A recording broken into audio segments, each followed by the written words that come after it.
नेपाल। नेपाल का इतिहास कभी तलवारों से लिखा गया, कभी मंत्रों से और कभी पागलपन से। यह कहानी है राजा बहादुर शाह की, एक ऐसे राजा की जिसे लोग आज भी नेपाल का तांत्रिक राजा कहते हैं। राणा बहादुर शाह का जन्म 1975 में हुआ। कम उम्र में ही सिंहासन मिला, लेकिन उनका मन कभी राज दरबार के झूमरों और शाही शानो शौकत में नहीं लगा।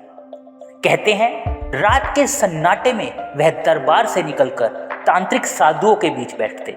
हवा की धधकती अग्नि, राख से लिपटे साधु, मंत्रों की गूंज, यह सब उन्हें सम्मोहित करता।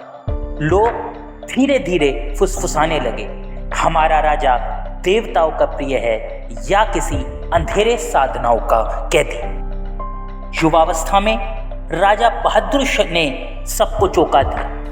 उन्होंने सत्ता और महल को छोड़कर संन्यास ले लिया। राजा होते हुए भी वह साधु बन गए और सीधे वाराणसी पहुंच गए।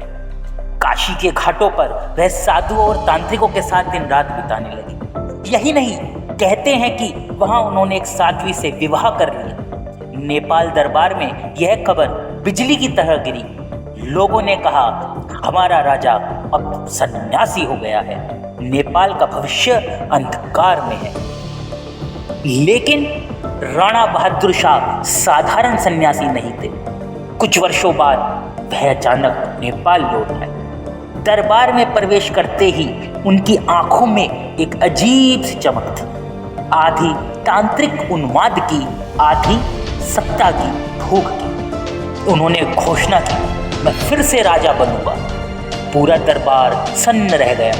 राजनीति का खेल शुरू हुआ और जल्द ही वह दोबारा गद्दी पर बैठ गए। लेकिन अब वह पहले जैसे राजा नहीं। उनके फैसलों में तर्क कम और उन्माद ज्यादा था। कभी अचानक किसी मंत्री को मौत की सजा दे देते, तो कभी महल में घंटों तांत्रिक अनुसंधान करते। लोगों ने कहना शुरू किया, राजा बहादुर शाह अब राजा नहीं, वह किसी अदृश्य शक्ति के वश में। दरबार डर और साजिशों से भर गया। फिर दिन वह आया जिसे नेपाल कभी नहीं भूले। 1799 की एक ठंडी रात, दरबार में मंत्रणा चल रही थी। अचानक उनके ही रिश्तेदार ने कमरे में तलवार खींची और राणा बहादुर शाह पर हमला कर दिया। कहते हैं उनकी चीख इतनी भयावह थी कि दरबार की दीवारें गूंज उठी। पल भर में उनका अंत हो गया।